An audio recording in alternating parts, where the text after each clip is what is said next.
This is Comic Geek Speak, episode 82.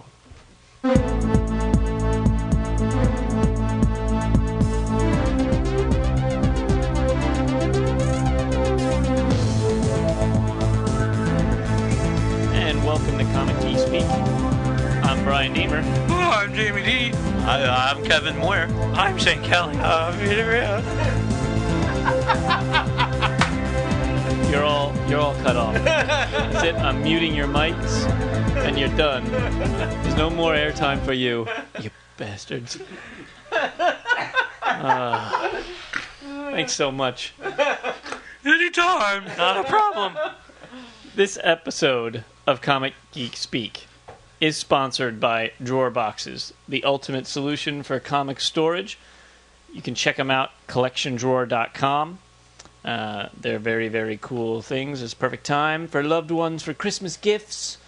Get them out there. I know a lot of people on the board are like, I want these for Christmas. Please, please, somebody. I hope my girlfriend's listening, and stuff like that. So, you see the guy who has the avatar with his boxes? I love that avatar. Isn't that amazing? It's 180 boxes. It's like looking at the inside of a vault or Yeah. something like that. It's amazing. It's a wall. Yeah. It gives me ideas. That's what it does. You're going to be sleeping in one of those Yeah, I was boxes. gonna How say. about it? Better get one of those for yourself. Hey, they'd hold my weight. They'd hold it.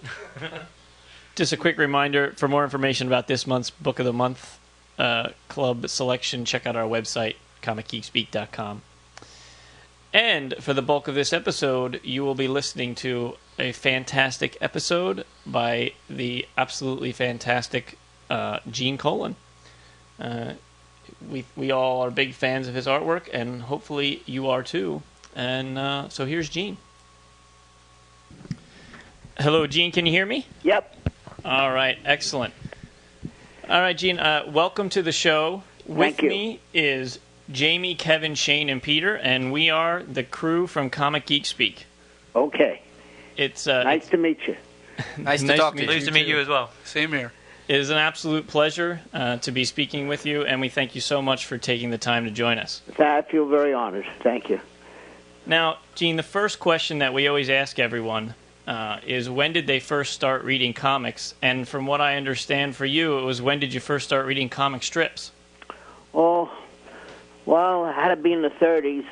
There was a newspaper in New York called The Sun, and I think one of the first things I ever read was the Dickie Dare.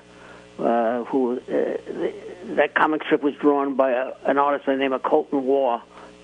And I just loved that strip. My father would come home from work, and before he even got out of the subway, I'd grab the paper out of his hand to see what happened next. So that's my kind of first recollection, followed by a lot of Milton Caniff's work. Terry and the Pirates, Steve Canyon, all that. And then you graduated into comics when they started coming out. Is that correct? Well, somewhere along the line, I was entertaining myself. I was kind of a loner as a kid, and I would entertain myself endlessly with a strip that I developed on my own, just to have fun. And it was called Jim Turner, American Spy. And I would just draw this thing out as if I were watching a movie. I loved movies at that time. My first recollection of any film was 1931, which was Frankenstein, and that traumatized me forever. So from that point on, I was a huge movie buff, and I would go as often as I could. Did you buy Action Comics #1 off the rack? I might have. I was always into Action Comics. I was into that a lot. I do remember the title. I remember seeing Jack Kirby's work with Boy Commandos, and he did so many. I think he started with Captain America eventually. I never knew Jack really personally, but just in passing. I remember once I was going on to the subway, and he was coming off the subway, and in between the turnstiles, we said hello to one another. Other than that, I really never socialized with him, but I knew him right away, and he was the sweetest guy in the world. That much I do know. He'd take any time out to help anyone. Whatever the question might be, whatever was asked of him, he was always there for everybody. Now, I understand that the first time you ever met Stan Lee was when you were at the Timely offices and you were applying for some work, and it was an interesting experience. You want to tell that story? Well, there was a fellow by the name of Al Solman who came out, and to start with, I tried to get work from D.C. I always felt that D.C. was like the MGM of comics, but I could never really break that door down.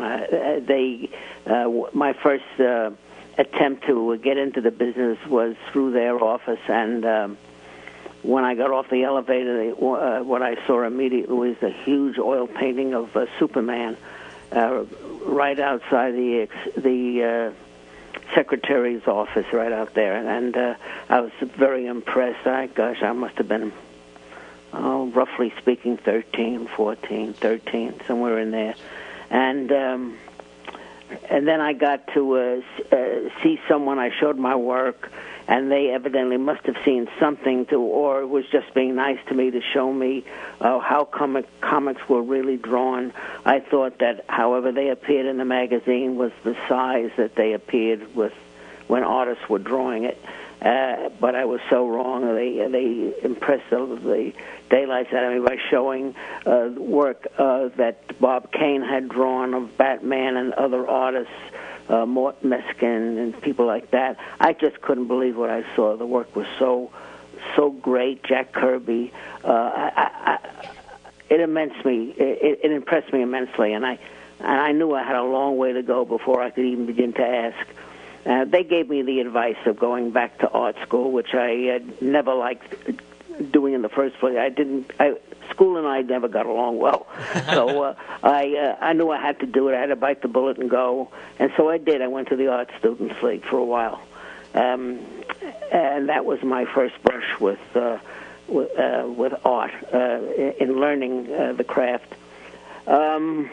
But I took heed in what they said. I went home. I practiced a lot. And my very first professional job was with a company called Fiction House. They were on right off 53rd, I think, and 5th Avenue. It was a very small office, and it was a summer job just prior to going into the service. And I spent my summer with them and learned a lot. I met quite a few of the artists. George Tusker, and I don't think I might have met Lee Elias, who had a style very much like Milton Caniff. I think he's still around. I'm not sure, but I had my experience there, and then right after that, I went into the Air Force. And that was actually my very first beginning. After I got out of the service, that's when I met Stan. And I'll go back to your question. I met the art director then, his name was Al Solman, I believe, and I had spent a lot of time working on a war story. At home, I did the lettering, I did the inking, everything.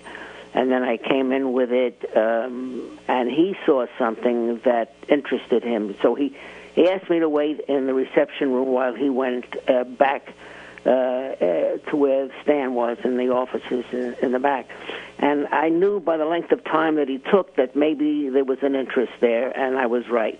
That's when Stan called me, and Al came right out, I'd say within 15 minutes. So he was there a while, and that's always a good sign. And he came out, and he said, come on in, I want to introduce you to Stanley. And that was our meeting. It was in a summer afternoon. And good breeze was coming through the office window when I met Stan, and he was wearing what they call at that time a beanie cap. It had a little propeller on the top of it, and the wind was blowing that thing, and it was just twirling all over the place, and I couldn't believe what I was looking at. I think he was either playing cards with someone or it was the lunch hour, and he took a look at me and he said, sit down. And I knew that there was something brewing, and he actually, right then and there, gave me my first job. It was a staff job, and I thought I had died and gone to heaven. So that was the start of my career. And how old were you at that time? Oh, well, right after the service, I must have been about 20, I think around 20. And Stan's only a few years older than you. Yeah, 3 years. Yeah, so there you were, all excited to meet the person in charge, and he's basically yes. the same age. He always reminded me of Jack Lemmon. So boyish, and so animated and dramatic and animated and full of fun. I loved him from the start. Now, yeah, I was reading a lot about you in the book from Tomorrow's Publishing, Secrets in the Shadows. Yes. And you had it wasn't all roses in the beginning. You had a lot of ups and the downs before you really got established in the comics. Oh yes, went through the mill. I think anyone in any business, when they start out, or somewhere along the line, they have their problems. It's never a sunny day all the time, and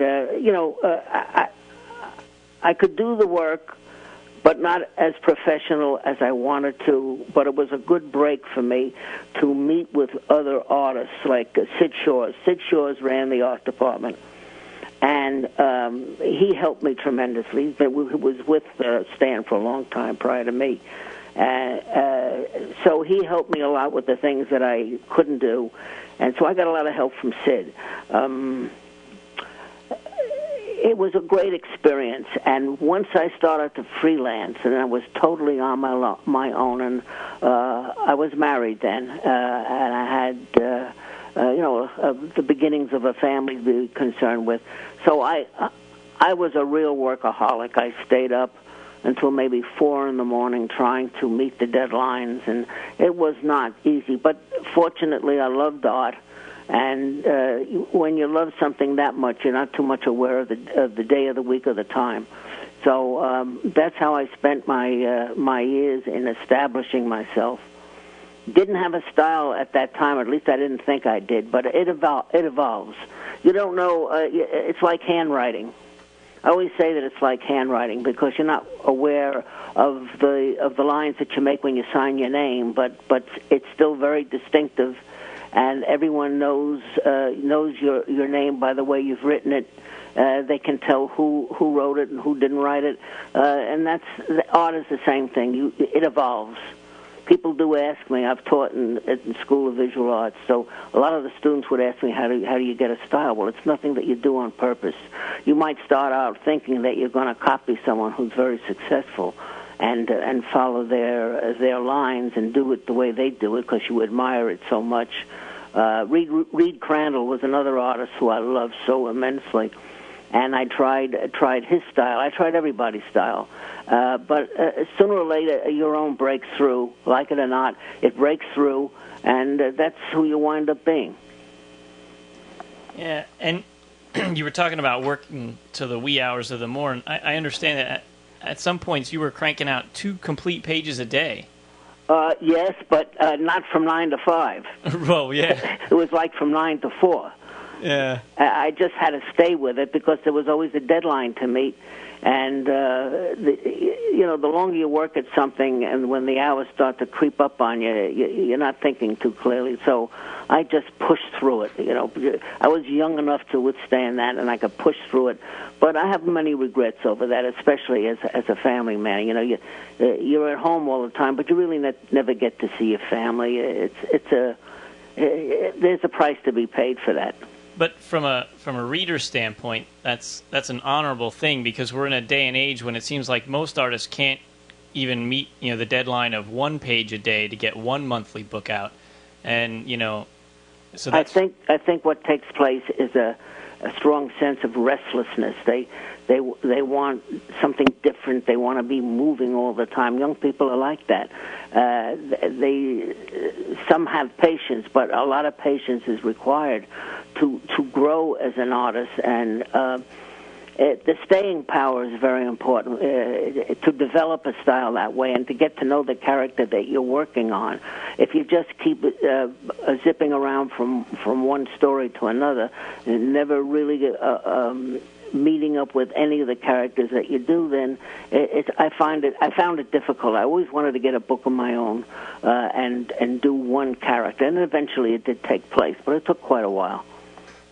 In the meantime, I was learning, I was growing, and I was just thrilled to be able to get to work and that kind of thing. I did pay a price for it. That marriage folded. After a while, it just couldn't hold together. So that was a very sad part of the story.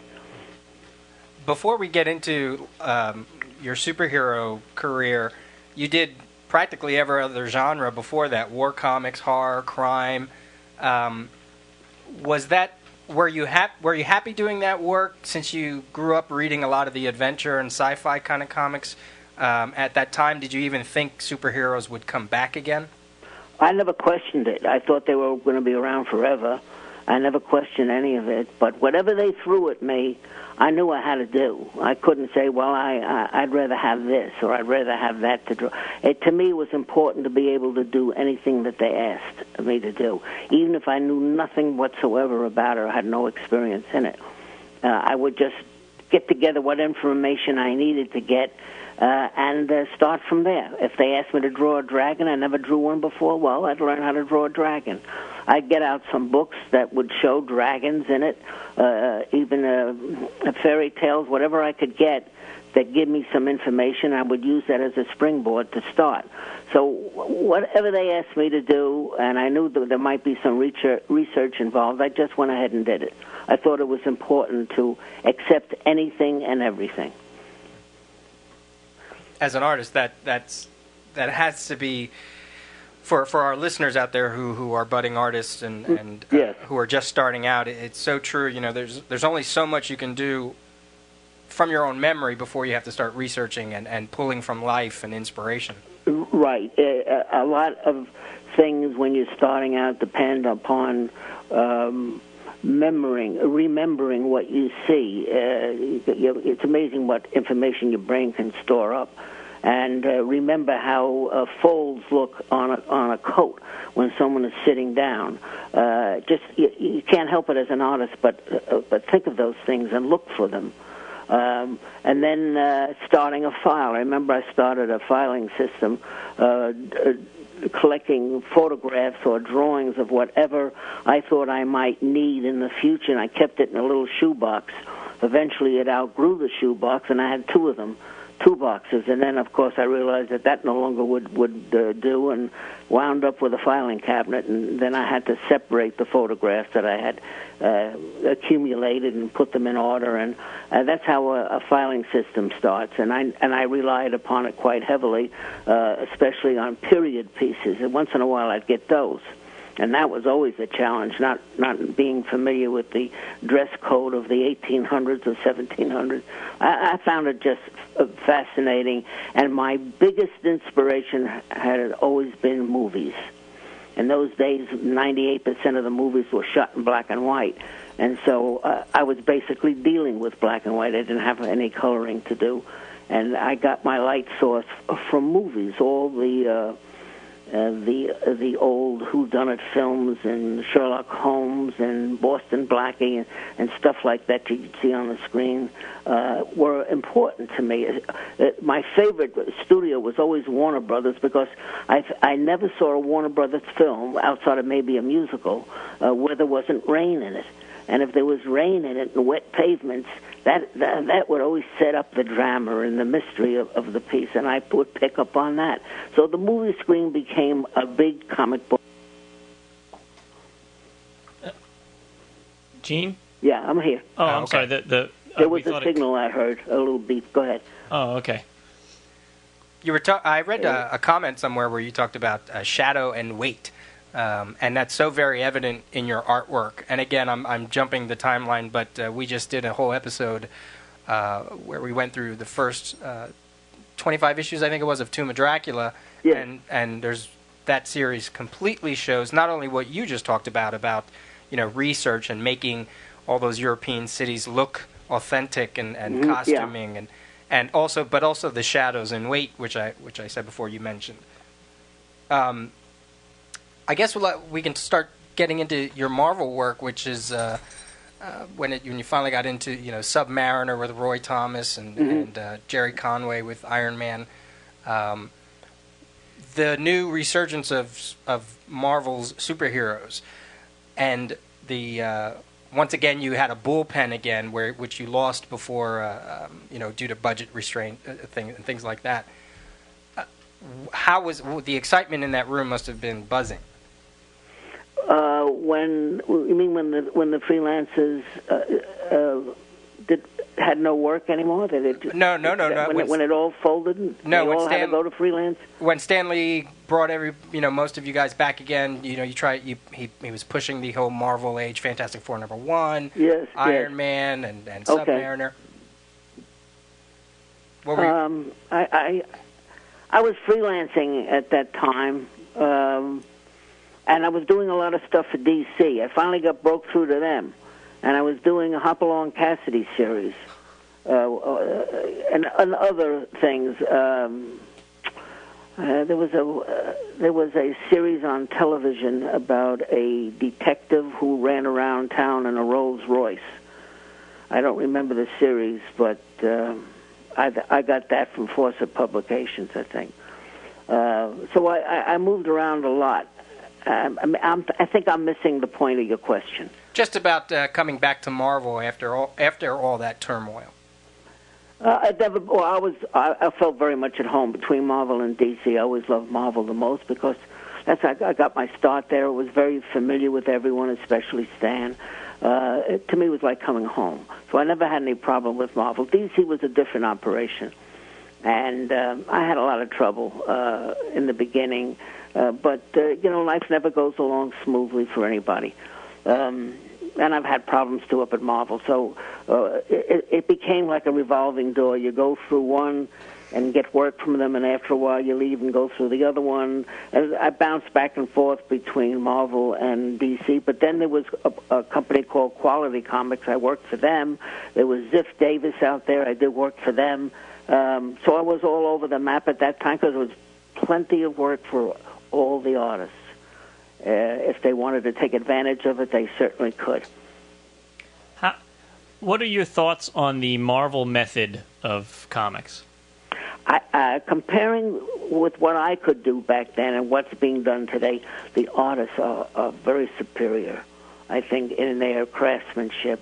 But there's no storytelling. It's very important to be a good artist, of course. But it's also equally important to take a script and tell a story. You may not follow the script, and nor do you have to from panel to panel. But if you can take that story and turn it into something that the readers would love to see, or that you would love to see happen, then that's where the art of it comes in, I believe. So it takes a lot of imagination to combine with your skill as an artist, and that is not easy to come by. But because I love movies so much, I would follow the storylines and the fade-outs and fade-ins and how the story developed and that kind of thing. So I paid attention to a lot of detail. I don't know if the young artists today do that.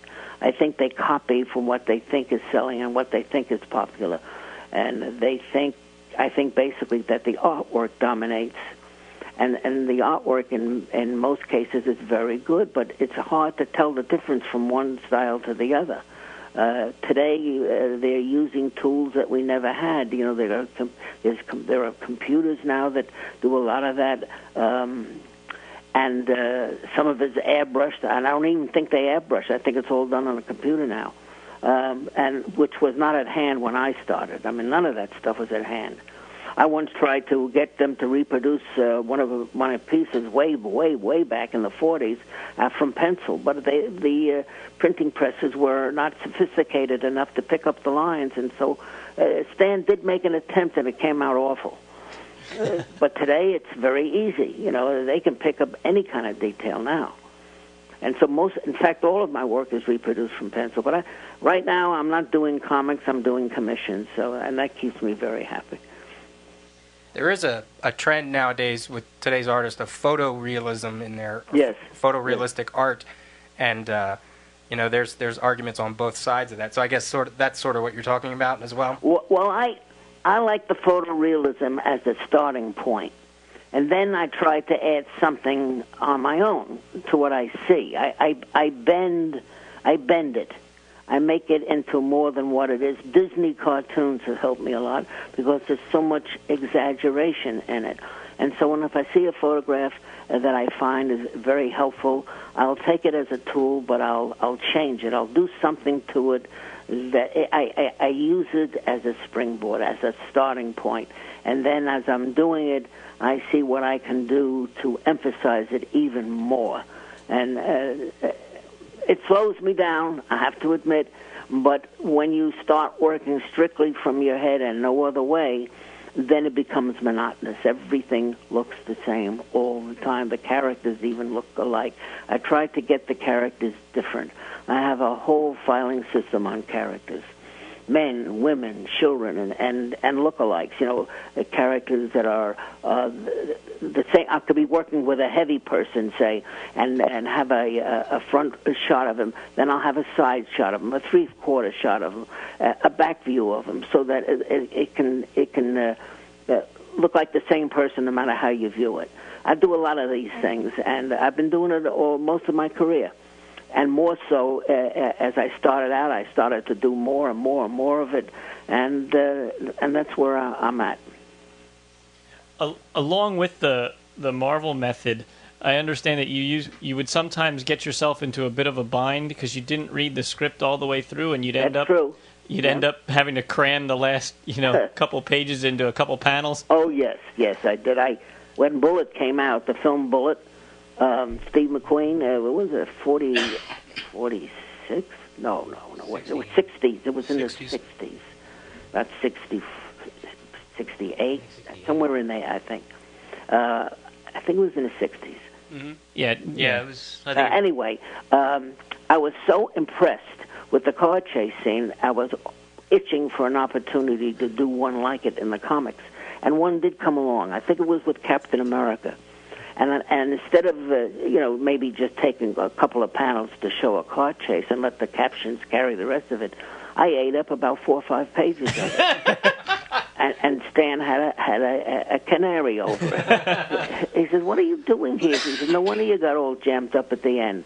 He said, "You could have told it in one panel." I said, "That's true, Stan." I said, "But I felt that I wanted to give the readers a ride." And that's what I attempted to do, as if they were watching a film and they were going along for that ride. And boy, I was having a heck of a time myself. I enjoyed it. and good. A lot of letters came in on it, I remember. So that might have convinced Stan that, in some small measure, I was right. Gene, can you tell us a little bit about Adam Austin? Oh, I was working for D.C. then, and I figured my work was coming good, and I didn't want D.C. to know that I was working for Stan as well, never stopping to think that my work would be recognized like anyone's work would be. So I asked Stan if he would mind if I didn't have my real name there. And so he said, no, so I think he helped me with that name, Adam Austin. He didn't mind. So that's how it started. But after a while, I couldn't fool anybody. They knew it was my work. I had a certain twist about the work that they all knew about. And so I figured I wasn't really fooling anybody. So I went back to my name. It was a foolish thing, but, I was young and stupid. We mentioned that we did a whole show on Tomb of Dracula, and we wanted to get your thoughts on that book. Oh, I loved it. I think that went on for, 11, 12 years, something like that, on a regular basis. I really got into it. Marvel was wonderful with the scripts, and we had a great communication. I never really saw much of Marvel. It was all on the telephone, and sometimes I would even tape record his idea, but eventually he started to write full scripts. But never with dialogue or anything like that. He would just simply tell a story, and then I would take it from there. And if there was anything that I needed to know about, I would just call him and we'd talk about it on the phone. And that's how it went for those 11, 12 years. It was easy work. To me it was, because I was very interested in anything that had to do with mood or drama, real drama and mood. And so I got really caught up in that. Stan had promised me that script when they were first talking about it, and I begged him to give it to me. He says, "Okay, sure, it's yours," like that. But Bill Everett was supposed to get it. I didn't know that. And when it came right down to it, and the first publication was coming out, Stan was about to put an artist on it, and it turned out that it was not going to be me, that it was going to be Bill, and I was just fit to be tied over it. I said, "But you promised it to me. You told me quite some time ago that it was mine." He said, "Yeah, I know." He said, "But I really promised it to Bill before I promised it to you." So that's how that went. So I said to him, so I said nothing. What I did was make up a sample sheet on my own time of how I thought the characters should look, and I was hoping I'd sell them on it, and I did. I sent it in, and he called me back, and he says, "It's yours," and that's how it started, just like that. I read somewhere that you based Dracula's look on Jack Palance. Oh, he was a dead ringer for Dracula, as far as I was concerned. Dead ringer. And so I used him as a model for Dracula, and believe it or not, about a year later, after he did Jekyll and Hyde, I guess that mostly you've seen that on television when it first came out, he did Dracula as well. That was the next one I think he did. But Jekyll and Hyde turns out to be his most famous pieces that he liked himself the best in out of all the movies he's made. I heard that somewhere. Do you have any good, funny stories that, to tell from the world of comics, maybe from the Marvel bullpen or from DC offices or something that... Oh, well, the only thing, what I can remember is that there was a fellow by the name of Rudy Lepic. I don't know if you know who he is, but he did a lot of work for Archie Comics. He was an inker. And Rudy sat right behind me at Marvel when I started. I started in 1946.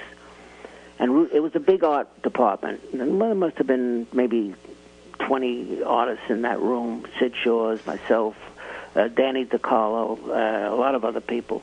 And Rudy sat right behind me. And Rudy was a great mimic. He was a huge movie buff and would imitate all the popular stars of that era. And I was into sound effects and movies and things like that, and I had a wire recorder. So I got up a skit on my own just for the heck of it, and at home, and I did a skit about going into asking Stan Lee for a raise as Peter Lorre. So I made up a little story with sound effects and everything on the wire recorder, and then after I got finished with it, I had everything in there from soup to nuts, and I brought it into work and had a lot of fun with that, with the artists. That's what I remember. Your style with your pencils, I mean, in that Shadows book that Two Mars Publishing put out, really gave a lot of people a window to see your true pencil work, which I feel is just gorgeous. And growing up reading your stuff in Daredevil and Iron Man, and the books that I was reading that I came in contact with your work, it was very difficult. It seemed that to an inker to grasp your style and to complement your style. Had a lot of trouble with that.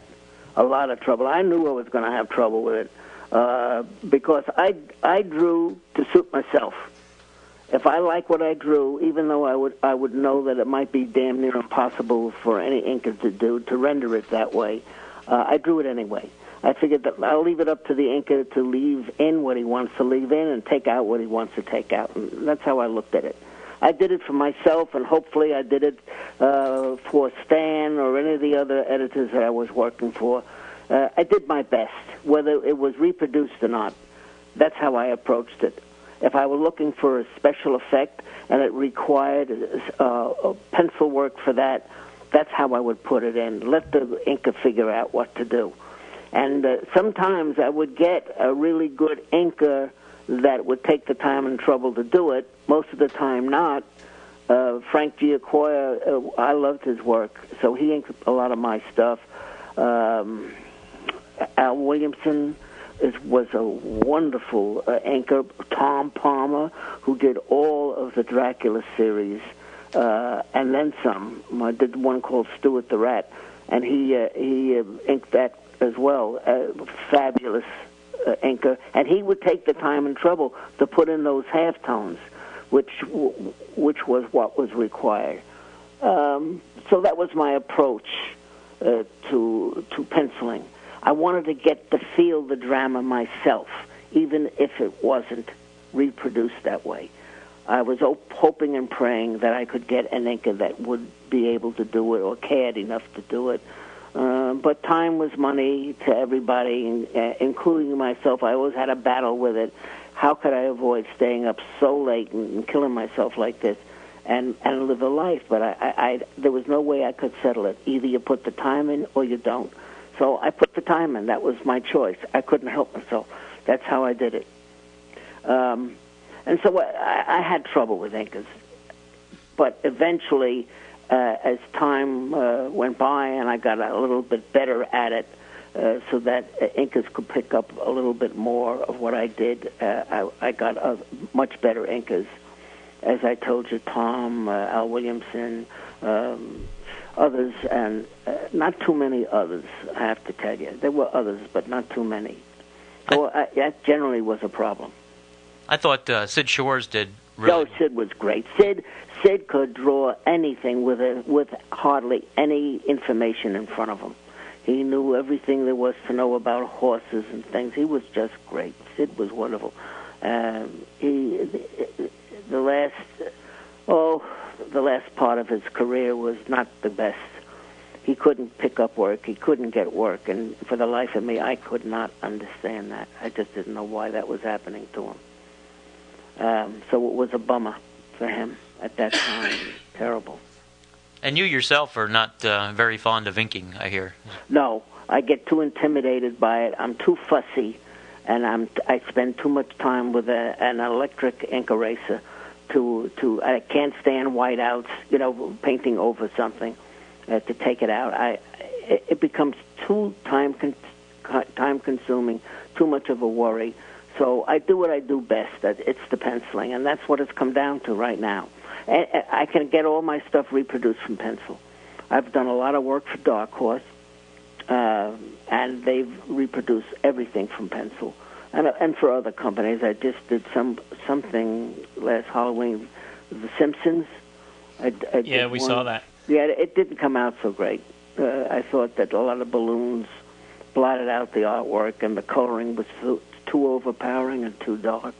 That was my complaint, but it was a good experience. The pencils, I have the original pencils, but I like that. I like to jump from realism to cartooning. It's fun. I think the true testament of your pencil work was the fact that you are credited as the first penciler to have their artwork shot from pencils. From pencil, yeah, because my work shines the best in that method. Inking, if I inked myself, I don't know. I don't think it would be anywhere near like what I have now. So I'm going to stick with what I do the best. I've tried to do some paintings too. It's a struggle, and I can do it, but I've got a lot to learn. So why, at my age, I'm 79 now, why should I start? I'm just going to continue doing what I'm doing. There's very little of fine arts out there just in pencil. So maybe I can tap that market too. At the moment, though, I'm pretty busy with commissions on comics and superheroes and other things, and I'm grateful for that, really grateful. If it weren't for the fans, I swear I think I'd be out of business, really. And the computer saved me. When you left Marvel into DC in the early 80s, you had a few detractors back at Marvel when you left. Other artists who felt that your style, that your artwork didn't grow as a style. Some people even called it lazy. Whereas I think time will tell and time does tell, that you did have a style and you were doing something. And just hearing you talk about, your influences from movies and shadows and there is no one way to do a comic book. So it always fascinates me when someone makes a generalized statement like that. Well, I think there's one artist that comes to mind. I won't mention his name, but he's, sent up some flack my way about that. But I can only say that that's what attracts me to comics. It's the very thing that has always attracted me. The ability to me, it was like making a film. Always has been like making a film.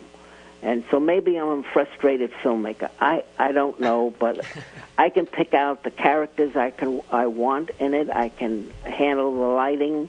I can handle the image. I do it all myself, and that's where the fun comes in. And if I choose to be ultra dramatic with ultra foggy effects, that's what I'm drawn to. It. Trying to hide anything. I'm not trying to cover up what I can draw. I'm just simply being myself. So I think it's misconstrued. I think that the people think that I'm doing this to avoid what I can't draw, but it has nothing to do with that. It's what I love to do.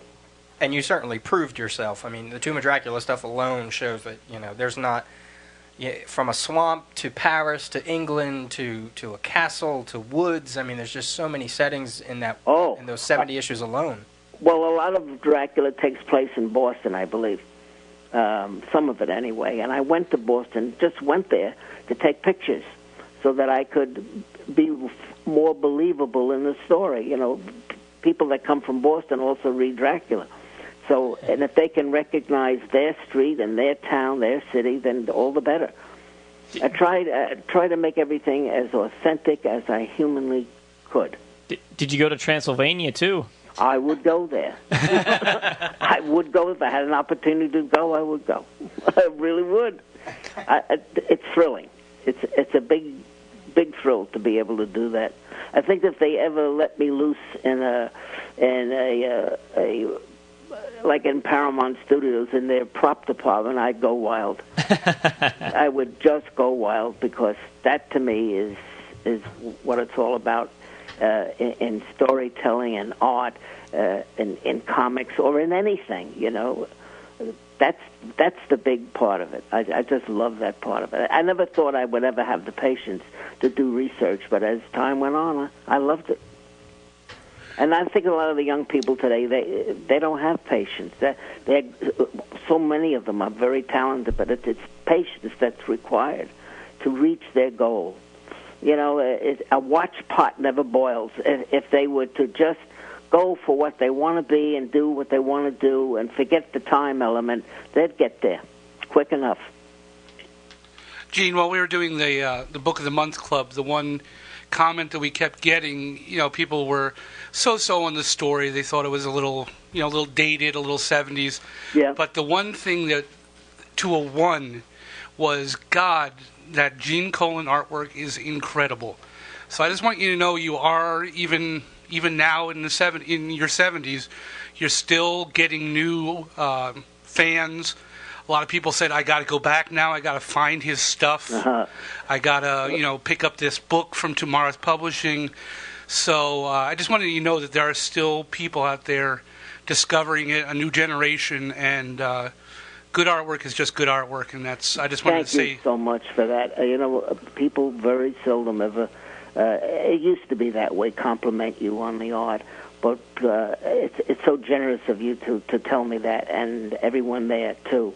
I could hear the laughter in the background occasionally, that everyone has smiling faces there in the studio, and I feel good about it. And I can't tell you how grateful I am to all of you. That keeps me going, the fact that people appreciate the art, and I love it. My wife is my biggest cheerleader. And if she sees something that I've drawn that she doesn't like, I change it. I'm not good at changing anything. But if she tells me it's not right, I'll be complaining all over the place, but I will change it. So thank you so much. I hope I've been of help to you. I really do. And I'm very grateful for the opportunity that you thought of calling me and let me discuss it with you over the radio. Oh, boy. That to me is a great thing. Actually, it's very special. if you have a few more minutes, we're not actually quite done yet. Oh, So. go ahead. Go No, ahead. I got plenty this of was the time. first time I got a chance to get in on the microphone, so I just wanted to throw that in. My other question, I did have another question. Sure. Out of everything you've done, all the writers you've worked with, now we know you said what you thought of Marv Wolfman from Tomb of Dracula. Who were some of your other favorite writers to work with? There was a fellow by the name of Potter. I never met him. I didn't know him for very long. He did Gem. Do you remember Gem? It was a Son of it didn't Saturn. have a long life up at D.C. About Yes. an outer space character. Yep, I remember that fondly. Well, he was wonderful, very talented. Don McGregor, who did all of the Nathaniel Dusk things. I worked with Don very closely for years. Great writer. And not too many others that I'm trying to think. Who else? Of course, Marv Wolfman. He was wonderful to deal with, always easy. Never gave me any trouble. None of them ever did, really. Steve Gerber, when we did Howard the Duck. Wonderful guy. And brilliant. He's very brilliant. Oh, yeah. He should, God, I would think he would have had Hollywood wrapped around his fingers by now. And maybe he does. I haven't kept in much with him. We each go our separate ways and forget that there's a world outside. But the last time I spoke to him, I think he was sick. He had pneumonia or something, so he's getting over a bout of that. And that wasn't all that long ago. I try to keep in as much as I can with some of the people I remember. Remember this fellow, John Horton, over at Marvel? Absolutely. He ran the art department for a while. Big guy, very generous fellow. He was an inker, and I loved him a lot. Not a writer, but I'm just mentioning now some of the people I loved and got along so well with. Did you ever do anything with Dan Atkins? No, to meet together. Yeah. No, Dan Atkins. I think he did a lot of inking, didn't he? Yeah. He's a local guy, and I work at the comic shop around here, and he comes in all the time. Yes. I didn't know if you had ever done anything with him. No, I haven't. Nothing. I've never collaborated outside. I mean, it was Steve's idea anyway to do Howard the Duck, and I was given the assignment by Stan. Along with Dracula, and I was burning the candles at both ends, and the whole thing caved in. Too much work, and I overdid it. So, but outside of these few people that I mentioned, I didn't know personally, not really, any of the writers that I remember all that well. I must be leaving out somebody. My memory at this point fails me a little bit, but I don't think so. Hey, with everything you've done, everything that you've done in your life, it's a few missed names can be expected. Was there ever, is there any character that you would have loved to have done that you just never got a chance to do? Let's see. I would have not any character particularly. I think I did a lot of them. I would have loved to have done a good Western. That I would have loved to have done. I would like to read that book. Something of recent vintage, something good. That I would have loved to have done. I never really did. Sid Shaw's did an awful lot of Westerns. Oh, my God. And they were all so great. You should have seen his pencils. Oh. Anyway, I can't think of any particular character offhand that I would have liked to have drawn that I cared that much about. But whatever they gave me, I would grab. Mm-hmm. Liked it or not, I would take it. Gene, this is Shane. Jamie stole my question, so I'll just resonate everyone's sentiment. I was looking at the Secrets and Shadows and saw a Batman sketch, a pencil that you had done for, I think it was issue 344, and it had the Batmobile and Alfred and the Big Penny and the dinosaur. And it was just gorgeous. Thank you very I'm a huge much. Batman fan. So a lot of the stuff that I look at that I used to do, I don't like anymore. A lot of the Dracula things, I think I've grown a bit, and I could see doing it now differently. But that's come and gone. I guess that happens in the field of art. You wish that you had done it differently. I think all artists do that. think, gee, if I had to handle it today, it would be different. And so I get those feelings from time to time. Well, one thing that hasn't come and gone is the original Captain Marvel design, the green and white costume, has been brought back at least twice in 2 different variations in some current Marvel stuff. That was short-lived when I did that. I don't think anyone else did it. I was the first one to do it. I dreamt up this costume that looked stupid. And I didn't have it long. That I remember, and that was the end of it. And now it's been brought back in the Peter David Captain Marvel run, and it's now been brought back. And again, it's been updated and whatnot, but the color scheme is the same, and the fin on the head. And, then it's good. Then it's good. It turned out well. So it's not stupid. Right. So obviously there must have been some merit to it. I mean, I don't think people realize that original costume was, your design. I guess not. I don't think I did it long enough for me to hardly remember. If I have a fan that wants me to do it, I have to get reference for it. I don't really remember fully how the costume looked. Gene, do you still read comics? No, I don't. I never did much of reading the comics. I would look at the artwork, but not the stories so much. Mostly the artwork to see what the artists are doing these days. And I loved Harold Foster's work on Prince Valiant. That had to be a labor of love. There were some other artists I can't remember offhand. Milton Caniff, of course. That's about where my memory begins and ends. And Reed Crandall, what a penciler he was. He did the Black Hawk series for Quality Comics for a long time, and then I got to do some of it. I could never equal what he had at that time. I just couldn't. I hadn't evolved to that point. And it was a big struggle for me. And I would see his pencils laying all over the place when I would deliver a job up there at Quality. And they'd be laying on the desks, and I would look at them, and I'd stay for the longest time just looking at that stuff. And I couldn't understand how he could draw it that way so well, so beautifully, so detailed. And you know what he wound up in life doing? Reed Crandall turned out to be a security guard. For God's sakes, I can't understand how those things can happen. Yeah, there was a man that was so talented, and then he winds up with something like that. Hopefully he still drew in his private time, huh? Oh, I hope so. But he's gone. He's gone now. But, what a penciler he was. And, I think I've seen a lot of stuff out there. Mort Meskin loved his work. Loved it.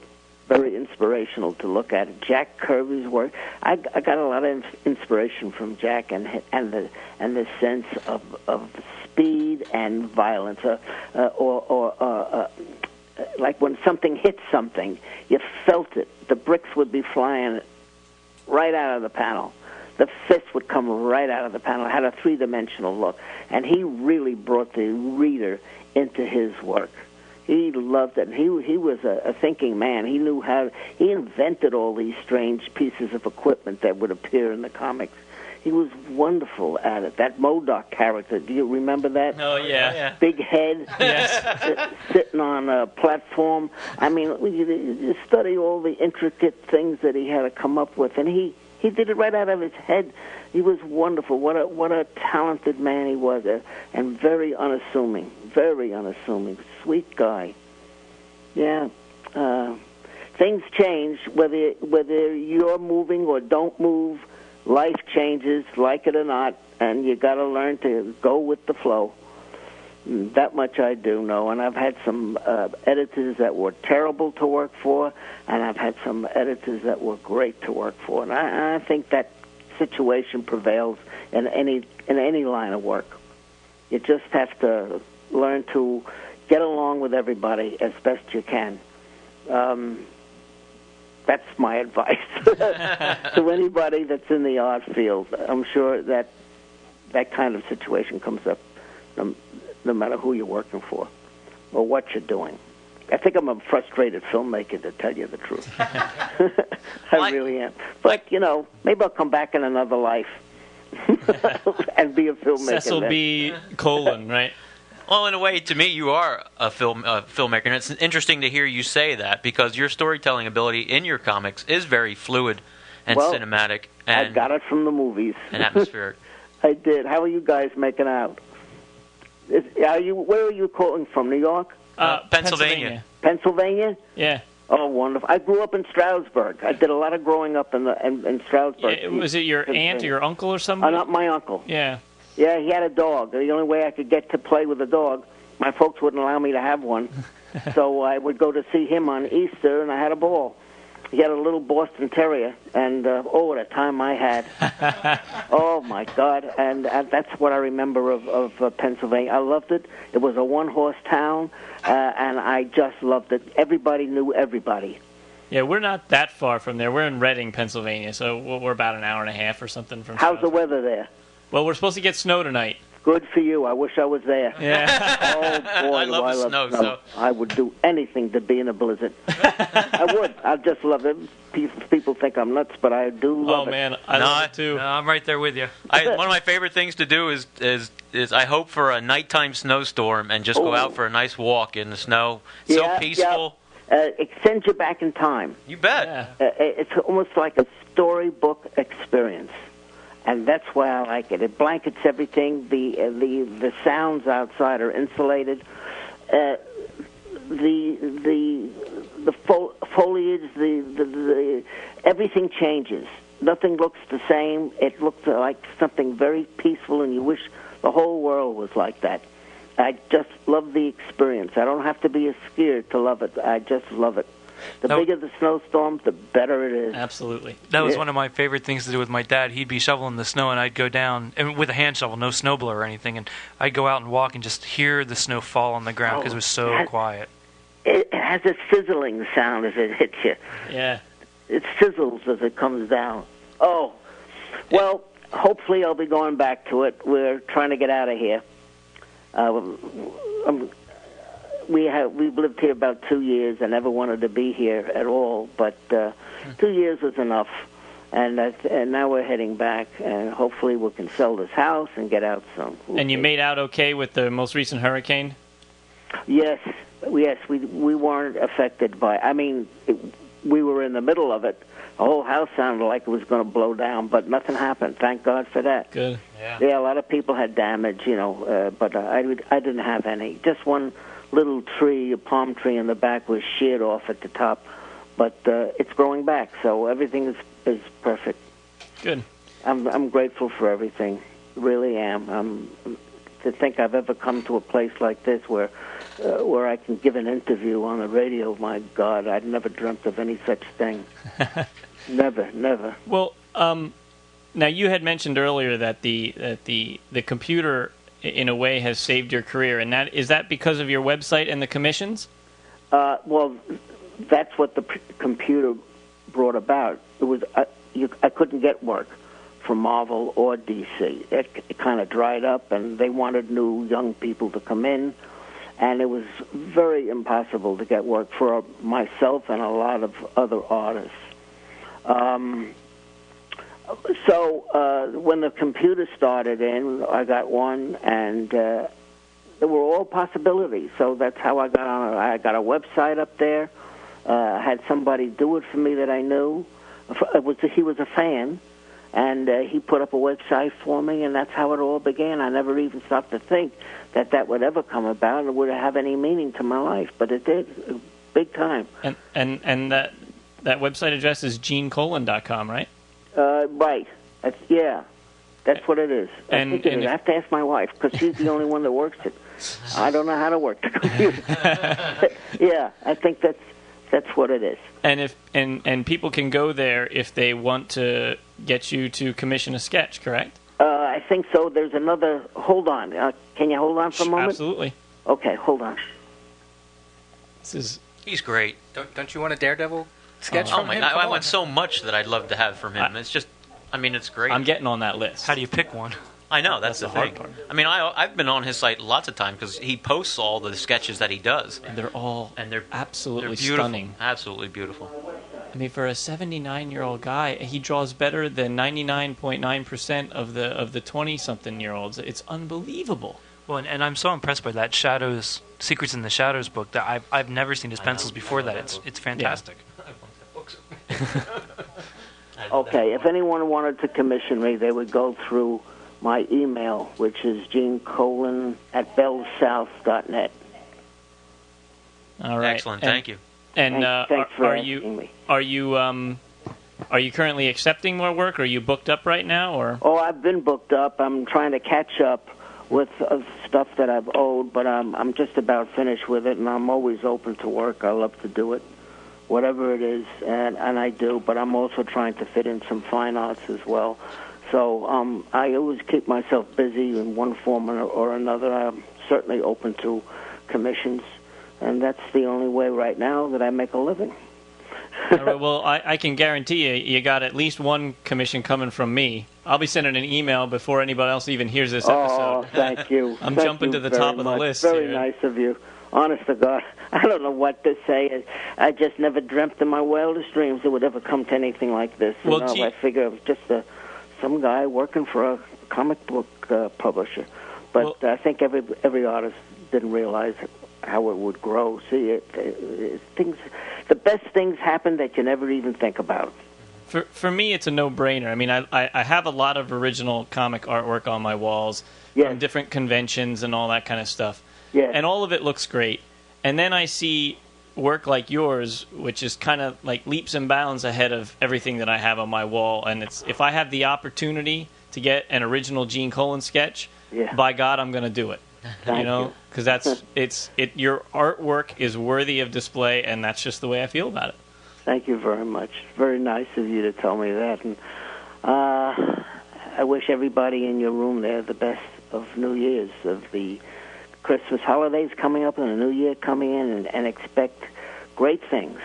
Oh, good. And we thank you so much, and we wish the same to you.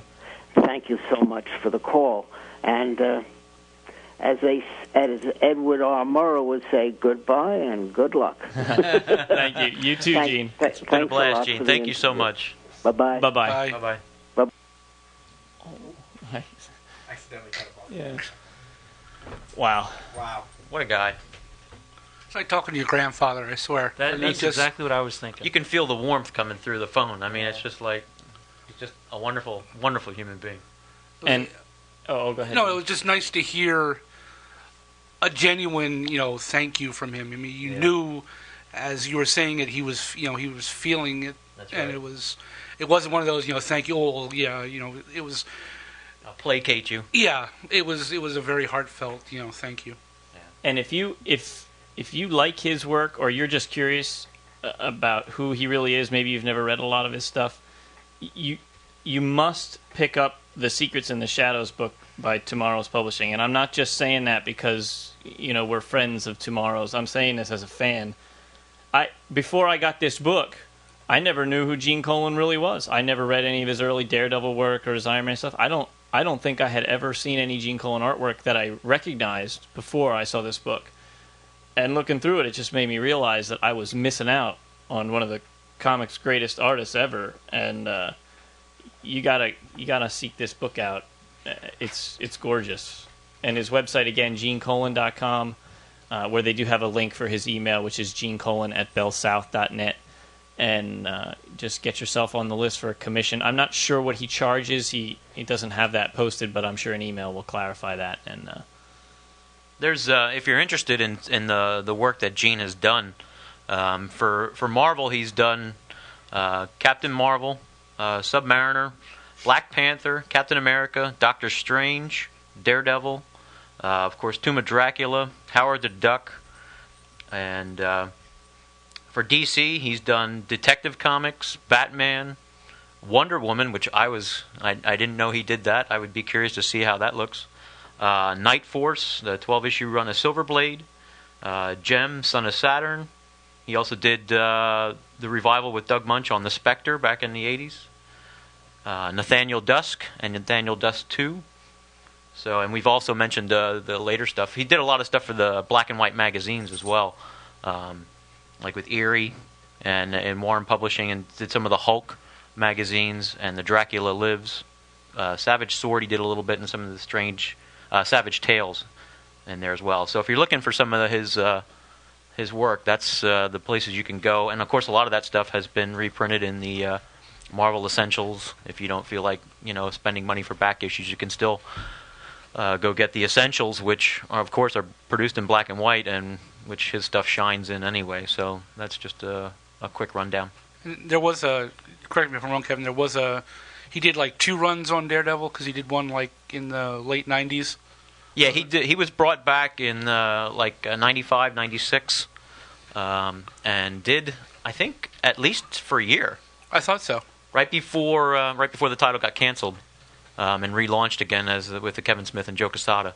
I was going to ask him about that, but I kind of got the feeling, especially my question was answered that when he said that he couldn't get work anymore. So that was probably the last stuff that he had as far as an actual job from a publisher for quite some time before the computer thing kicked in for him. So and I don't care what he says. That stuff from Bart Simpson's Treehouse of Horrors is good stuff. Oh yeah. I mean, for him to draw, especially the way he said to draw in a cartoony style, he hit the Simpsons look, and that was one of the questions I was going to do, but he kind of went over it that he enjoyed doing that. But that's good stuff. Kevin, you had said he's been in the business how long? 61 years? 61 years, yeah. He started in 1944. That's amazing. I was thinking when he was doing the DC stuff that I would have read that he was in his mid to late 50s doing that. It's just phenomenal. And that he wants to do a Western, and now with all like Jonah Hex coming out and all this, it's like, if anybody out there is listening that is in comics and we don't know, I mean, this man just give him a fill-in issue to do. Or an annual, a Jonah Hex annual. Special with or one shot. Yeah. Love to see it. And, you were saying, he got a start so long ago. There are pictures in here that he drew when he was like 11 or 12 years old on a trip that his family took to Quebec. Look at these sketches. He was like 11 or 12. Well, that's why I was going up to the comics companies at the age of 14, showing them his portfolio. Yeah.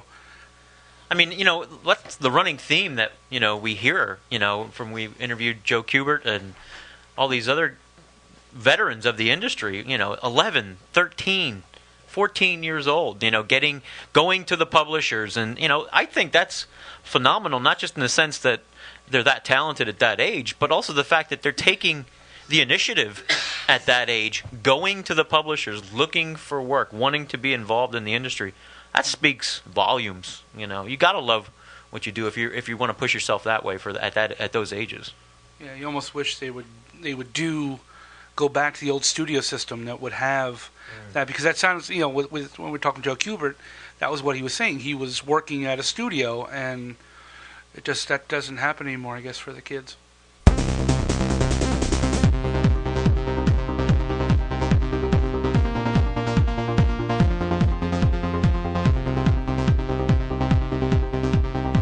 Think you can handle it, Peter? This will be for Gene. For Gene. Oh, boy, yeah, you better not let him down. Oh, Now we're dedicating. Oh, no. All right. This one, it doesn't say who it's from, so... Oh, well. Mystery guest. Yeah, mystery Rios here. All right. Question number one, Marvel question. In the 70s, 2 minor Marvel heroes were actually lifted pretty much whole from 2 series put out by the short-lived Atlas comic line. Name both the Atlas and Marvel version of both characters. Extra credit, name both creators involved. Can you read that again? Yeah, that's... Yeah, I don't... Okay. Read it again. Well, here, I understand what it says. Okay. I guess I understand it. there was a company called Atlas Comic, and I don't Yes. think it's referring to the Marvel Atlas. No. There right? was another company, like at the Charlton Comics and things like that. There was a company called Atlas Comics. Okay. And so Marvel, he says that Marvel took 2 Of their characters. and just made them Marvel characters. And there were 2 creators that were involved in those. So if you can name It was the creators, 2 creators? that's what he says. I know. And you said in the 70s, right? Yeah. I think I know the 2 characters, but I know the 1 creator. But I thought he worked on both, but maybe not. Are they heroes? Well, Yeah, maybe. Well, what do you mean? You mean like a superhero, or is it? Yeah, I mean, like, is there, is it a superhero, is it a supervillain, or is it? The one. I don't want to. I know, isn't it? I mean, I was thinking. It's. I would say no. Because I think I know both of the characters, and I don't think they are. I mean, I wouldn't classify them as like superheroes. It's not something like the standard. DC picked up like Blue Beetle and them from right. Charlton. It's not like that. It's one of them, Dominic Fortune. I wouldn't have a guess on the second one. Dominic Fortune is right. Do you know who did that? At Marvel or at Atlas? At Marvel. At Marvel? Oh. Which was, Wasn't Steranko, right? No. No. Howard Chaykin. Oh, that makes sense. And the Atlas hero was the Scorpion. Yeah. Who was the creator on that? I thought he worked on that as well, didn't he? Does he say? It doesn't say. So you mean the villain Scorpion then? No. This is a character that was in the Atlas comics called the Scorpion. It wasn't. He didn't have a bug costume or anything like that. He was Right. more like an adventure, like a barbarian kind of character. Who was he over at Marvel? Busted. Scared me. I thought it was mine. So he was also in like a Dominic Fortune book, or I don't remember where he was published in Marvel. I'm assuming it was probably in one of the magazines, because that's where Dominic Fortune was published as a backstory and such in the Hulk magazines. That's where he came into play. But the Scorpion, I'm trying to remember. I can't remember where he was put into, but And the other one was David Kraft's Devil Slayer, was originally called Demon Hunter. okay. Well, there you go. All right, the DC question. In Doom Patrol, the Brotherhood of Dada was led by the Nowhere Man, who was actually a new version of a minor Doom Patrol villain from the original 60s run. Who was the Nowhere Man originally? It's like Mr. or Dr. Morden, I think it is. That's correct. The Nowhere Man was a lame-ass Brotherhood of Evil member, Morden, Like a big. whose claim to fame was he owned a giant robot. Yeah. wow. Come on, Grant Morrison, Doom Patrol. All right, the independent question. In Goldfish, Brian Michael Bendis used various real actors as inspiration for his characters and one director. Who was the director Bendis used as a model and the character that director played? Wow. No idea. Okay. Ang Lee. Bendis used noted biohorror director David Cronenberg as the inspiration for homosexual criminal Max. So you got 1.5 out of 3. Yeah. Works for me. I'll take it. All right, Peter. So now, in the last episode, we mentioned briefly the brouhaha with Diamond and Claypool Comics. So right now, we're going to call David Seidman. Do you know how it's spelled? No, because we've only talked in email. Okay. So we'll get it. The marketing director for Claypool. So give me a second to call her. What it is that Diamond told Claypool that their titles were going to be canceled with the issues that are shipped in April unless they can push their sales up. So they put out a big plea online, and the titles are Soul Searcher, Dead Beats, and David. Elvira. Now you mean they're not going to be carried through Diamond, not canceled as far as published, but Correct. yeah, with Diamond's new push on independent comics and They upped the amount the numbers. of the numbers that they have to have for them to carry it, which I think is correct. I'll agree with you there, Kev. And here we go. Brian's getting one. And we got him. Hello, David. Yeah, Brian. Welcome to the show. With me is Jamie, Kevin, Shane, and Peter. Oh, my goodness, the full house. That's right. How you doing, Dave? I'm doing well. How are you? Great, thanks. So, you have a bit of a situation on your hands. Yeah, we do. What can we do to help? Well, first, let me tell people, or whoever is listening, all about it, and we can go from there. Okay. Okay. A couple months ago, about 3 months now, Diamond Comics Distributors, the major distributor of comic books to comic shops, announced that they were going to strongly consider discontinuing to carry books that didn't sell up to a certain point. Well, a couple 3 weeks ago, they said that we would be on that list if we couldn't get our sales up. So, by God, we got the word out to everybody we possibly could, saying, guys, we need your help. Retailers, please order at least one extra copy of our comics, Soul Searchers and Company and Deadbeats. Those are the ones that are in the greatest jeopardy. Fans, if you've ever read our books, please buy them now. And for those who haven't read our books, this happens to come during the time when we are about to ship our what we call the jump-in books. This is issues of Deadbeats, Soul Searchers, and our other title, Elvira, Mistress of the Dark.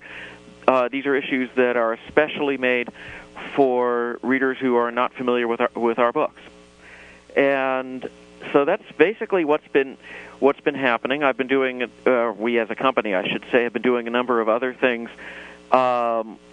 In addition to simply getting the word out, we recently dropped our Canadian prices, for example. We're going to get some advanced artwork out. We've been providing a lot of sales tools to retailers, and are going to provide more, like posters and such. But we primarily right now want to get the word out that we've got some really cool comics, and we think people would enjoy. I mean, it's not like anybody's going to perform an act of charity or sacrifice by buying our books, because I think our books are pretty good. Well, I mean, and Peter David is nothing to shake a stick at. Peter doing Soul Searchers and Company, Peter talks about how people will ask him, have you ever done any creator-owned comics? You know, something where you can use your great sense of humor that you're known for. And he said, yeah, Soul Searchers and Company. I've been doing it for about a decade now. And they kind of stare at him. But Soul Searchers, Peter created the book with our editor, Richard Howell, and it's about this group of, it's a superhero satire in a lot of ways. It's about this group of supernatural investigators, all of whom have considerable powers, but they're not really good at their jobs. And there's a lot of interplay among the characters, not all of whom get along with each other all the time, even though some of them are attracted to each other. And it is just good, goofy, sometimes exciting fun, because even though it's funny stuff, it's the stories are solid. Because that's if you know the way Peter writes, he never neglects the basics, even when he's doing something that is just so dang silly. So yeah, and also on Soul Searchers, we just took on Joe Staten as the penciler. He's going to be drawing the first of the. He's going to be starting with the jump-in issues in January. And Joe, having done everything from Justice Society to Scooby-Doo, is another guy who can handle. He can handle a large group. He can handle comedy. His characters are good actors, and it also comes. Joe is part of a line of really good artists we've had on these books. We've had people like Amanda Connor of JSA Classified, Power Girl, who drew our first several issues and still is on the covers. We've had Jim Mooney. We've had Dave Cockrum of X-Men. We've had Gordon Purcell, who's done Star Trek. So Joe is just sliding right into a pretty strong artistic legacy, and Peter and Richard have been there throughout, guiding the stories and getting the books out. So how high, what kind of increase in sales do you need to stay afloat for those books? You know, I don't want to get into exact numbers. We have a policy of not talking about exact sales figures. It's just easier to do business that way. Plus, it's not my job to give out. If I were to do that, I would be giving out diamond sales benchmarks. Sure, That's not my job. Okay, well, let me put it this way. We have about 2,500 listeners, so if they all bought a copy, we'd be very happy. That'd help out. All right. That would help, yes. Yeah. So we are officially throwing down the gauntlet and rallying the troops here, and hopefully we can make a dent in your next month's order. Well, let me also mention, and boy, do I appreciate that, by the way, let me also mention the other book that's in some jeopardy. Deadbeats it's been described, well, I've described it, as a punk vampire soap opera. Anybody who, for example, likes has a fondness for Buffy and Angel, or even the old mystical soap opera Dark Shadows, it's right up your alley. This is written and drawn by Richard Howell, who's got a long pedigree of writing and drawing for Marvel and DC, and it's wild and sexy and violent and dangerous and evil in so many ways, as well as having. Well, one of the nice things about vampire stories is that they allow you to get into some very deep emotions. You're dealing with matters of life and death, except that, even when characters die, they don't die. So you have all the great passion of killing a character off, but you still can bring him back. And Richard works in such... He loves soap operas, and the depth of emotion and the huge cast of characters he plays with is... I don't know a lot of comics like it, honestly, except in the subject matter. If you like vampires, if you like stories with a certain amount of substance to them, well, that's Deadbeats. So what was your original question? I don't even remember. Well, good. Then I was spellbinding. How else? Obviously. Ordering from their local retailers, if they're on online sites. This is the month to order, correct, for the book shipping? Very much so. The jump-in issues are coming out in January, but our current issues are on sale. Our back issues and our trade paperbacks are always available. We're one of the few publishers that keeps virtually all our back issues available for purchase. People can go to our website for more information. It's www.claypoolcomics.com. Let's see.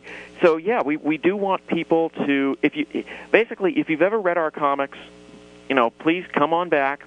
If you are at all interested, go to your local comic shop and let them know that you want to buy Peter David's, one of the favorite books by him. If you like vampire books, ask for Deadbeats, ask for Soul Searchers, and hey, while you're at it, if you wanted to ask for our other title, Elvira, Mistress of the Dark, I wouldn't complain. I don't think that's asking for much. 3 issues, especially because we have some of the lowest price issues, or as the folks at Diamond put it, the low point of entry. All of our books are $250 a piece, and we have not raised our prices. We've been in business about 12, 13 years.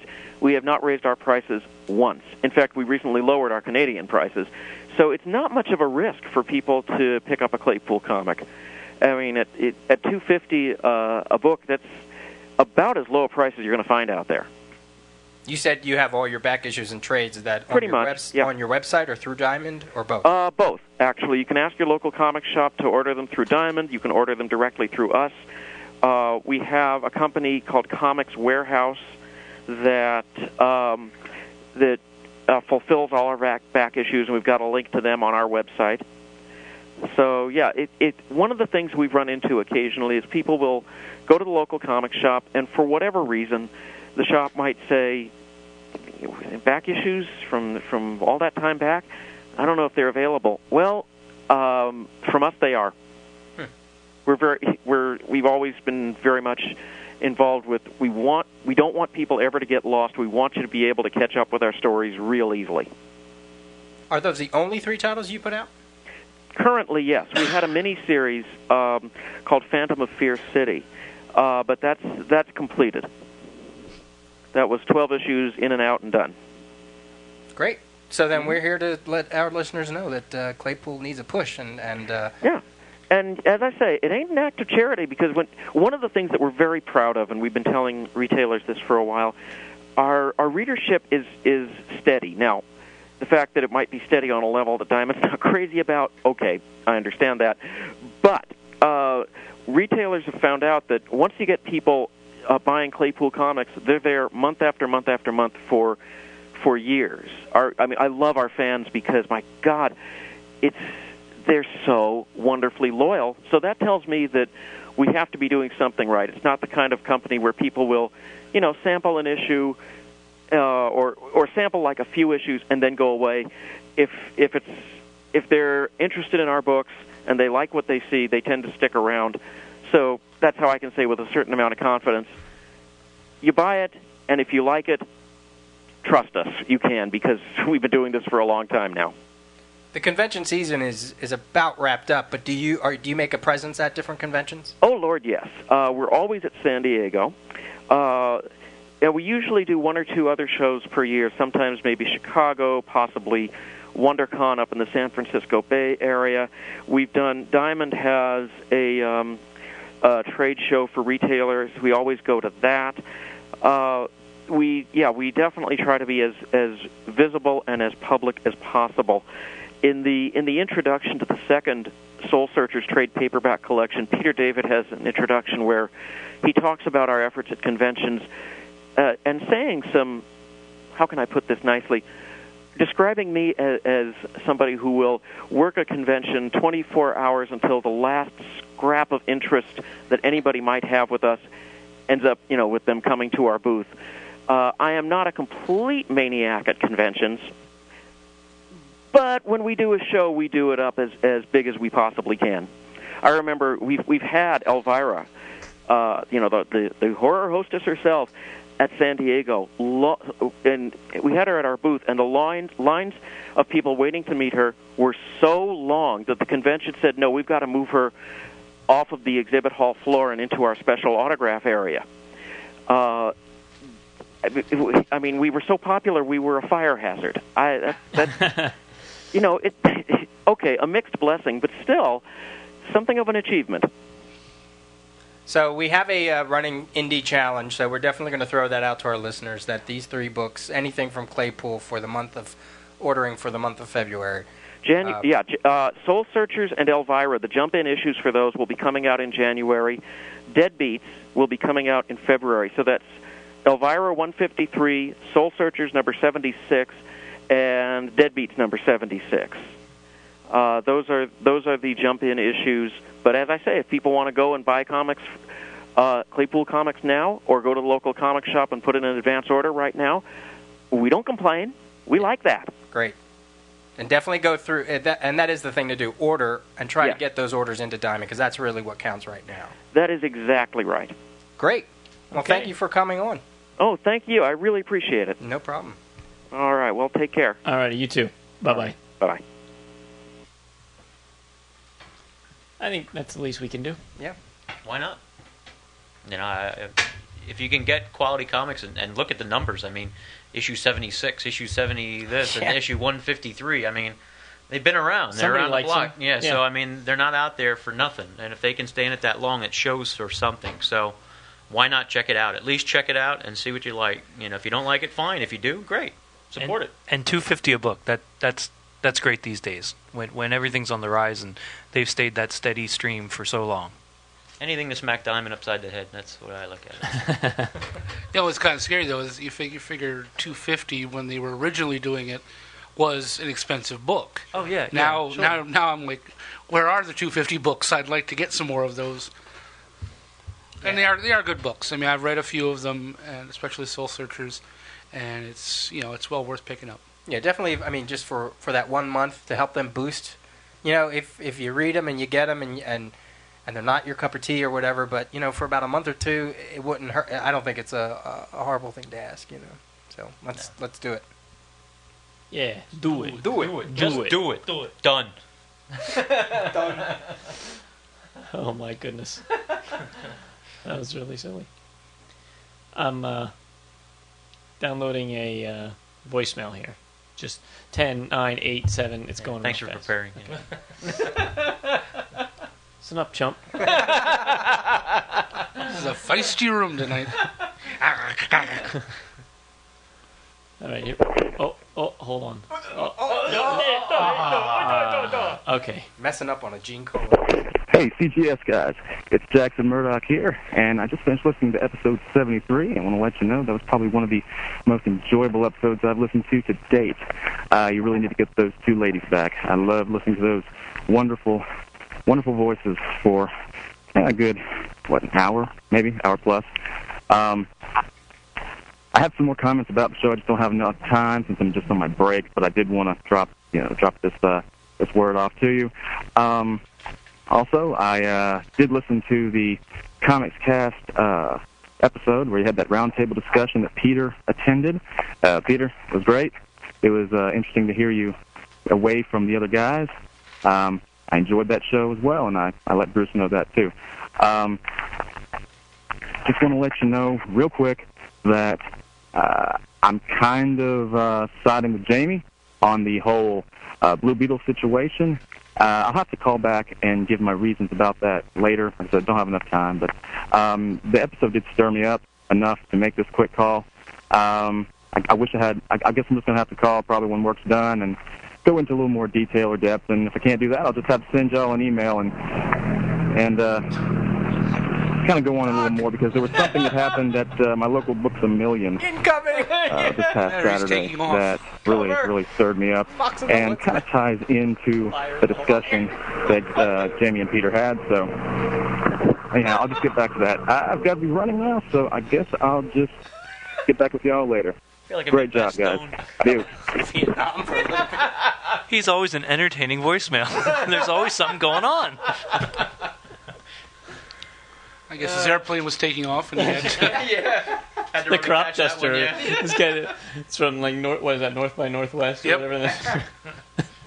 Oh my. Sweet. Okay then. If you don't know, not only have I been on that comics podcast crossover, but Jamie has been on it too, number 4, and Brian has been on Geek Speak. Do you remember what episode that was? 10.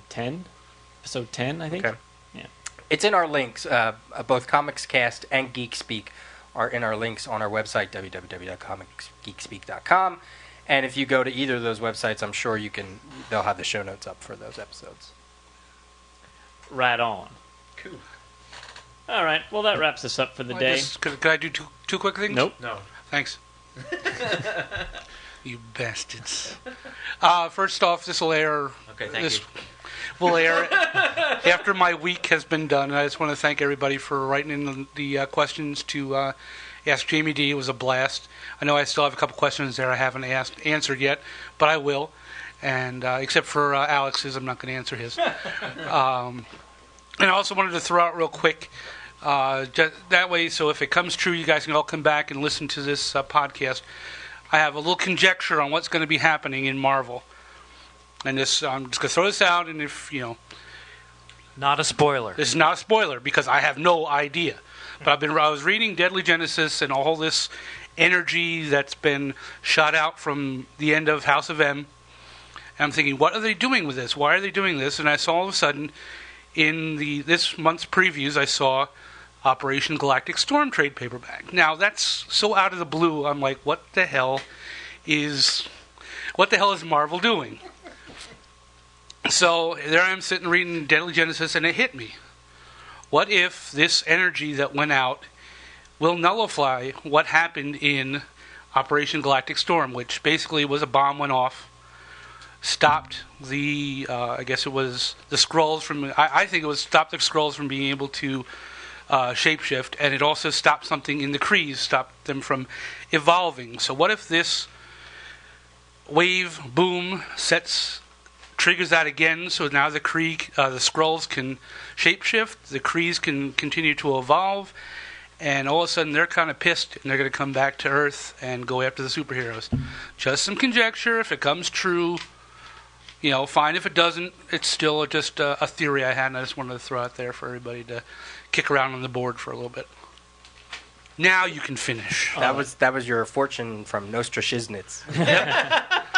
Those are the prophecies. Okay.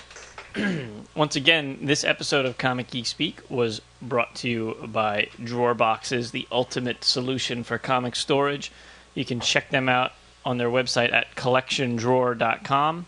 I have a whole bunch of them, and I absolutely love them. I highly recommend them. And if you would like to send us an email, you can do so comicgeekspeak@gmail.com. Visit our website at comicgeekspeak.com. Thanks to Bob at GameCircuit.net for hosting the files, and thanks to UpAllNightGaming.com for hosting the website. Please get your vote in this month for Podcast Alley. We want 400 votes. We're at about 80 of them right now, so keep them coming. And once again, we're brought to you in conjunction with worldfamouscomics.com. And a big thank you for Gene the Dean Colan. Absolutely. It was wonderful. And as always, we are uniting the world.